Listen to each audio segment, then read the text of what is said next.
Okay, Rabbi, we're on DAF Kuf Yotes, the first wide line. Amar Rav Kahana mishum Rabbi Yishmol b'Rabbi Yossi. Mai dichsiv lamanatseach mizmor leDavid. To the minatseach. Now, the word minatseach, the usual translate is the conductor, but that's not the Gemara's translation. What is the word nitzuach? Netzach is eternity, but linatseach means to be victorious, right? To win. So, if you're a minatseach, it means you cause other people to win. You cause other people to be victorious. So therefore, when David HaMelech is referring to God, he refers to God as he who allows others to win. So what does that mean? Zamru lami shenotzchin oso v'sameach. Sing to God, who allows those others to best him and rejoices in it. So bo urei shelo k'midas HaKadosh Baruch Hu midas basar v'dam. See how unlike man God it really is. Basar v'dam menatzchen oso ve'atzei, v'al HaKadosh Baruch Hu notzen oso v'sameach. When a human being is defeated, he's sad. When God is defeated, he's happy. Shene'amar vayomer lahashmidem lulei Moshe b'chiro amad ba'peretz lefanav. That God had originally thought to destroy the Jews after all of their sins in the desert, were it not for Moses, his chosen one. Chosen one means that God was happy with Moshe. It's not that God was sad that Moshe defeated him. Moshe put up good arguments and defeated God's plan to destroy Klal Yisrael. So you see that God is happy by being defeated. Amar Rav Kahana mishum Rabbi Yishmol b'Rabbi Yossi, Amar Rabbi Shimon ben Lakish mishum Rabbi Yehuda Nesiya, Mai dichsiv videi adam mitachas kanfehem. If you look at the first chapter of Yecheskel, it's all about the Maisa Merkava, and it talks about a depiction of the angelic entourage in heaven. And it says that the hands of a man are underneath the angel's wings. Angels are described with wings, and they have human hands. But the pasuk, at least from the Gemara standpoint, is not spelled as Yedei, but rather Yado, his hand. So who is the he over here? Yado ksivs, Yado shel HaKadosh Baruch Hu refers to Hashem's hand. Sheprusa tachas kanfei hachayos kedei lekabel balei teshuva miyad midas adin. So the Chayos are depicted by Chazal as being sort of the guardians of heaven, strict justice.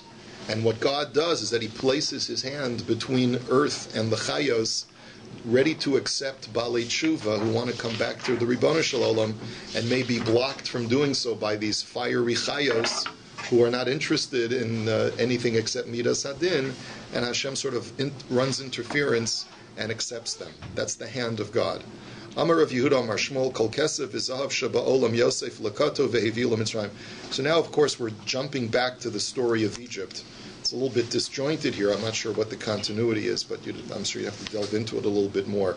All of the silver and gold in the world was gathered by Yosef, and he deposited it in Egypt. Shene'amar Vayilakech Yosef es Kol HaKesef Hanimtza. That it says that Yosef gathered all of the gold, silver that was to be found in Egypt and Canaan. All of the Middle Eastern riches came to Egypt when people came to buy grain during the famine. But the pasuk only says that he collected funds from all of Egypt and Canaan. How do you know that he collected it from the rest of the civilized world? Because it says later on that the whole world came to Yosef for provision. When the Jews left Egypt, they took all of that wealth that had been accumulated by Yosef and took it with them. So it turns out that Yosef's whole plan of accumulating wealth for Egypt was for the sake of Klal Yisrael. It's an amazing idea, right? Shene'amar vayinatzelu es Mitzrayim. Ravasi amar asu kimitzuda zu she'ein badagan, and Shimon amar kimitzula she'ein badagim. That the word vayinatzelu means they emptied out Egypt, but the vayinatzelu is a strange verb, so there are two ways of interpreting it. One is to say that you can transpose the lamed and the dalet, and so it's from the word seda or mitzuda, which is a trap that you set up for birds. A mitzuda is a bird trap. You basically make a birdhouse and you put grain in it to trap the birds in there. And if there's no grain, it's not going to trap any birds. And therefore, the Jewish people were free to fly away. There was nothing holding them back anymore. And Reb Shimon says it was like a fish net meant to trap fish that did not have any fish in it anymore. and therefore he doesn't say this mitzula is a fishnet. The question, of course, is what's the difference between describing Mitzrayim like a mitzuda or like a mitzula? It needs a little bit more analysis, but understand that the word mitzuda, the thing that's missing from the net or the trap of the Egyptians is the BAYT, and in the second analogy, it's the object of trapping is missing, which is the fish. So that might be significant. Just you have to delve into that a little bit more. What's the Mitsuda Siddur? Yeah, right. A Mitsuda is also a tower. I don't know why they called it the Mitsuda Siddur. There's something called Mitsudat David, which is the Tower of David, which you can see in the old city of Jerusalem. I don't know why they called it the Mitsuda Siddur. I have no idea. V'hayamunach ad rechavam. So this wealth remained in the possession of the Israelites until King Rechavam, who was Shlomo's son. Ba Shishak melech Mitzrayim v'natlo meRechavam, and Shishak, the king of Egypt, came and confiscated it from Rechavam. Shenemar vayhi bashana hachamishis lamelech Rechavam ala Shishak melech Mitzrayim al Yerushalayim vayikach es otzros beis Hashem v'es otzros beis HaMelech. And that's the pasuk in Menachem describes this. It says that during the 5th year of the reign of Rechavam, Shishak, the king of Egypt, came besieged Jerusalem. He raided all of the treasuries of the temple and of the king's treasury. Ba Zerach melech Kush v'natlo mishishak. Zerach, the king of Kush, the Kushites came and he took it from Shishak. Ba Asa v'natluhu mizerach, and King Asa of Judah was able to gain it back for the Jewish people by taking it from Zerach, Melech Kush. V'shigro lahadrimon ben Tavrimon. But then he had to give duty to a fellow king who was going to assist him in his civil war against the northern Israelite kingdom. So therefore he had to give up those riches. Ba'u b'nei Ammon v'natlu mehadadrimon ben Tavrimon. And then the Ammonites came and were able to seize it from Hadadrimon. And Ba Yehoshaphat v'natlo b'nei Ammon. And then Yehoshaphat, king of Judah, was able to successfully take it back for the Jewish people from the Ammonites. V'hayamunach ad Achaz. And then it was with the Jews until King Achaz. And Ba Sancheriv v'natlo me'achaz. Then Sancheriv of Assyria came and he confiscated it from Achaz. Ba Chizkiah v'natlo me'Sancheriv. And then Chizkiah came and successfully took it away from Sancheriv. V'hayamunach ad Tzidkiah, and therefore it remained with the Jewish people until one of the last Jewish kings, Tzidkiyahu HaMelech. Bo Kasdiyim v'natluhu mitzidkiyahu. So then the Chaldeans, which is associated with the Babylonians, come, and they take it from Tzidkiah. Bo Parsiyim v'natluhu mikasdiyim. Then the Persians come and they take it away from the Chaldeans. Bo Yavanim v'natlu mi Parsim. The Greeks then come and take it from the Persians. Bo Romiyim v'natlu mi yad Yavanim. Then the Romans come and they ascend to power and they take it away from the Greeks. V'adayin munach beromi, and it's still in Rome, in the catacombs of the Vatican. We're talking about wealth? What are we talking about? Yeah, wealth. The gold and silver that had originally been amassed by Yosef. And you go to the Vatican today, they won't let you down there, but they got some really ancient stuff down there. So, according to the Gemara, could be that something in the Vatican goes all the way back to the times of Yosef. That would be pretty amazing, wouldn't it? Is there rumors or stories that some of the items from this that's what I'm referring to, of course. Yeah, that's sure. Yosef. Yeah, but I'm saying it could even go back even further. Amar Rabbi Chama b'Rebbi Chanina shalosh matmonios hitmin Yosef b'Mitzrayim. There were 3 treasures that Yosef hid in Egypt. Echas niskala l'koirach, ve'echas niskala la'antoninos ben asviros, ve'echas genuza latzadikim la'asid lava. One treasure was discovered by Korach, and that's how he became wealthy. Another treasure was discovered by Antoninus, who was a contemporary of Rabbi Yehuda Hanasi, a very wealthy Roman general. And a third treasure is still hidden, waiting for the righteous to uncover it sometime in the future. Osher Shomer L'Ba'alav L'Ra'aso. Now you look at the pasuk where the Shlomo HaMelech says in Koheles, wealth is sometimes preserved for a wicked person in order to bring his downfall, in order to bring evil to him. Amar Rabbi Shimon ben Lakish Zu Ashur Shel Korach. This refers to the wealth of Korach. And the pasuk says, "Ve'eis kol hayakum asher beragleihem," that all of the bounty that was by their feet was swallowed along with them. So, okay, so what we'll see from that, why does the Torah refer to wealth being at the feet of an individual? This refers to a person's finances. Your finances help you get steady on your feet. Without, and this is a reference not just to evil people, but to good people too. Everyone needs a shtickle, something in their bank account, in order to give them a sense of firmness to be able to stand on their own 2 feet. Amar Reb Levi Masoi Shalosh Meos Paredos Levanos Hayu Maftechos Beis Genazov Shel Korach. That it took 300 white mules, which are very strong mules, to be able to carry just the keys to Korach's storehouses. And of course, this is a guzma. This is a bit of an exaggeration. The Rashbam himself points this out, but it's basically telling you that he had a lot of wealth. And v'kulu aklidu klipi degalda, but don't think that the keys and the padlocks were heavy. The padlocks and the keys were made out of leather, so that they were much lighter than iron locks and keys. And still, you needed 300 strong mules to carry them. Now, there's definitely tremendous depth in this Agadata, more than what meets the eye, but you have to go out now and discover what it is. Amar Reb Shmuel bar Nachmeni, Amar Reb Yonasan, Odecha ki anisani, Amar David. Now let's go back to the Hallel. Towards the end of Hallel, we find a number of psukim thanking God. I will thank you, God, for you have afflicted me. This was said by David. Some say that anisani means that you have answered me. Either one could be true in the case of David. Evan masu haboinim ha'yisel rosh pina, Amar Yishai.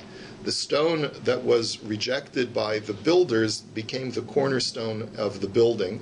That was said by Yishai, by the father, because David's father, everyone thought that David was not going to be chosen as the Melech. He was the youngest, and he was considered to be the least worthy. And then Yishai, when he discovers that no, Shmuel's coming for his son David, he says, the stone that was rejected, my son that was rejected, has now become the cornerstone. Me'es Hashem ha'isazos amru echav. That who said, this is something that comes from God, which is almost like a tzidsadok hadin, almost like an acknowledgement of bad judgment against them. Right? This was said by the brothers who were passed over. This is the day that God has made. That was said by Shmuel the Navi, who came to anoint David. Ana Hashem Hoshiana Amru Echav. Please Hashem, save us. Save us from what? Save us from the humiliation of being passed over. That's said by the brothers. Ana Hashem Hatzlichana Amar David. David is the one who says, please God, give me Hatzlacha, give me success as the new king. Baruch haba b'shem Hashem, Amar Yishai, blessed is he who comes in the name of God, is Yishai saying to his son David, or maybe saying it to Shmuel, I'm not sure. Beirach nuchemi beis Hashem, Amar Shmuel, blessings for you from the house of God, is Shmuel saying it because he comes from the Mishkan, he comes from the house of God. Kel Hashem vayo'er lanu, God is the Lord and he has illuminated us. Amru kulan, that's what all of them said. Isru chag ba'avosim, bind a sacrificial animal with ropes. That was said by Shmuel. Keli ata v'odeka, you are my God and I will give thanks. Amar David, that's David speaking. Elokai aromameka, you are my God and I will exalt you. Amru kulan, they all said. Tanan Hasan, we have a Mishnah that says, Makom shenagu lichbol yichbol, lifshot yivshot, levarich acharav yivarech, hakol keminag hamedina. The Mishnah says that there are many different minhagim regarding the recital of Hallel. And some people say double up the psukim at the end of Hallel, like Odcha Hashem ki anisani, they say it twice. And some people just say it once. And that's, you should do whatever the minhag of your place is. And some say a bracha at the end of Hallel, and some don't. Do according to your minhag. So Amar Rabbi lo shanu ela la'acharav avolofanav mitzvah levarich. Amar Rabbi Yehuda Amar Shmuel kol mitzvahs mevarich alein over la'asiyasan. Abaye says that's only true for the post bracha after Hallel, but everyone agrees that when there's a mitzvah to recite Hallel, you have to make a bracha before. Asher kedishanu b'mitzvos v'tzivanu lekroes Hallel. That why? Because whenever you're doing a mitzvah, you have to make a bracha before you do the mitzvah. So someone asked me, well, then why is it that sometimes we say Hallel without a bracha? like on Yom Ha'atzmaut. So I explained to them, because there are certain times that the Gemara says that there's only a minhag to recite Hallel, but not a mitzvah to recite Hallel. And there are certain minhagim where you don't even say a bracha on Rosh Chodesh, to a bracha, because Rosh Chodesh was originally not, there was never a mitzvah instituted, it was just a minhag. So based on that, so that's why, but Abai is speaking about when there's a clear mitzvah to recite Hallel, a rabbinic mitzvah to recite Hallel, like at the Seder or like on Yantiv, so then everyone agrees you make a bracha before. Now, the term of making a bracha before you do the mitzvah is called over la'asiyasan. Now, my mashma dahai over lishna da'akdumehu. Where do you see that the word over means coming before? Amar Rav Nachman bar Yitzchak dichsiv vayoratz achima'atz derech hakikor vayavor es akushi. We had seen this Gemara not too long ago, because it's the pasuk. The pasuk in Shmuel Beis says that Achima'atz ran using the pathway of the plain, and he passes in front of or before the Kushi territory. So you see that the Vaya'avor means passing before or coming before. Abaya Amar Mehacha, Abaya says from here, V'hu Avar Lifnehem, that Yaakov walks in front of the gifts to greet Esav. So Avar means coming before.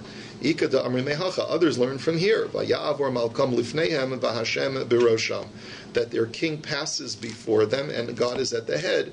Again, Vaya'avor meaning standing in front of or coming before. Tanya, Rebbe Koifel Ba Devarim, that the Brisa says that Rebbe used to double the psukim, and Rabbi Lazar ben Prata Mosif ba Devarim, and Rabbi Lazar ben Prata would add the doubling, would add to the doubling. So my Mosif, what would he add? Amar Abaya Mosif lichbol me'odecha ulamata. So Rabbi Lazar ben Prata started doubling the psukim in the middle of the kapitel to the end of Hallel, starting from Odecha ki ani sani. That's what we do. We say every pasuk from Odecha ki ani sani twice. We go to Ana Hashem Oshiana, Baruch Haba B'Shem Hashem. Everything in that kapitel we say twice. Rebbe would only start from Baruch Haba B'Shem Hashem Berach Nechem Bebeis Hashem. That's where he would start doubling the psukim, according to the Rashbam. Darash Rav Avira Zimnin Amar Le Mishmei Derav Zimnin Mishmei Derav Asi. That Rav Zeira darshans as follows, quoting from one of his rebbeim. Mai dichsiv vayigdal hayeled vayigamal. What does the pasuk mean when it talks about the birth of Yitzchak in this week's parsha? And it says that the child grew up and he was weaned. So, and it says, Vayas Avram Mishteh Gadol B'yomi Gamelas Yitzchak. Avraham made a big party on the day that Yitzchak was weaned. It's a very strange practice that no one does today. No one makes a party when a child is weaned. So the Gemara says it's not to be taken literally, but Asid HaKadosh Baruch Hu Lasos Seuda Latzadikim B'yom Sheyigmol Chasdo L'Zara Shel Yitzchak. That God will eventually make a great party for the righteous on the day, it's a reference to the future world, on the day when he will bestow. The word higamel means being weaned, but it also means to bestow his kindness on the seed of Yitzchak. So when Mashiach comes, there'll be a big party. At the time of Netchias HaMesim, all the great tzaddikim will get together and they'll have a big party, a big suda, and then it's going to be time to bench. After they've eaten and drunk, right? So who's going to lead the Mezumin? Right? So Shlomi would say it'll be the Rebbe, right? Who else? Who else would do it, right? Right? But the Gemara offers different opinions.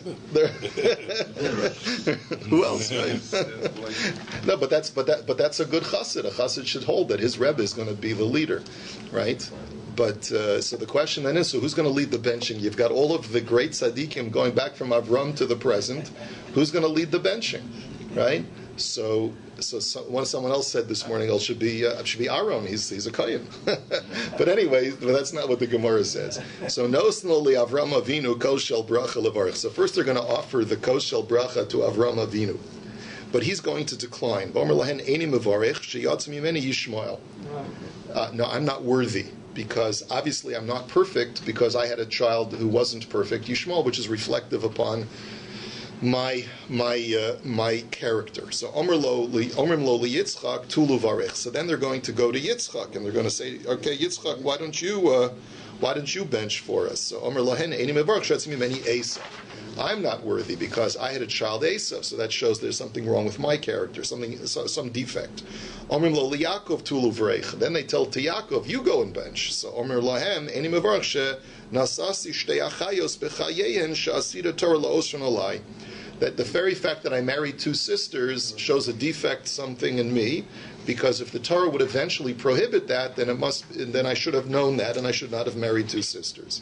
Omrim lo Moshe tulu varech. Then they offer the benching to Moshe, and he says, Omer lahem eini mevarach shelo zechisi likanes la'eretz Yisrael lo b'Faivel lo b'mosi. He says, I must be defective because I had never merited to enter Eretz Yisrael, neither during my lifetime, nor was I get the zechus to be buried in Eretz Yisrael. So Amrim lo liYehoshua tulu varech. Omer lahem eini mevarach shelo zechisi lebein. So then he offered to Yehoshua. Yehoshua, you went into Eretz Yisrael, so you should lead the benching. He says, no, I'm not worthy because obviously I must be defective because I never was Zechus to have a son. I only had daughters. Dichsiv Yehoshua bin Nun beno, Yehoshua beno. As it says in Divrei Hayamim, that the chronicles of the descendants of Nun stop with Yehoshua because Yehoshua only had daughters. Okay, so Amrim lo leDavid tu levarech. Then they say to David, okay, David, you lead the benching. He's the next in line. So Amr lahen ani avarech v'li noeh levarech. No problem. I'll lead the benching, and it's appropriate. I'm glad. I was waiting for you to ask me, right? So what a very strange way of describing David HaMelech. Shenamar kos Yeshuos esa v'b'shem Hashem ekra. I will lift up the cup of salvation, and I will call out the name of God, which is a reference to leading the benching, where you call out the name of God over the kos. Of course, what does this Gemara mean? Couldn't David have said, I'm not worthy because I sinned with Bathsheba? I'm not worthy because I did all of these other things in my life that shows a defect or a flaw? Didn't build a base on Mikdash. Right, I didn't build a base on Mikdash. Yeah, good. Right. So why didn't David come? The answer is that this is the reason why David is the Zochet to be the Mashiach. And this also, the Mefarshim say, that's the fact that he comes from Moab also. You need a little chutzpah. You need a little bit of gall, and you need to be able to say, despite my defects and flaws, which is not a very Jewish characteristic, I'm going to be the head. Right? In other words, a Jew is always obsessing over what did I do wrong, right? What's wrong with me, right? That's why we have so many psychoanalysts who are Jewish. What's wrong with me? Right? What's wrong with me? What's wrong with me? And therefore, what's wrong with me? That question causes you to self-doubt and not be able to take a leadership position. The Moabite in David is the thing that allows him to say, despite my flaws, let's get over it. Move on. We need to celebrate our victories. We need to lead. We need to be positive. We need to, right. So that's the. I think Malchus. That's Malchus. That's Malchus. I think that's the attitude that this Gemara is trying to convey. They asked me to hold it here because it's a very short DAF for the next 2 days.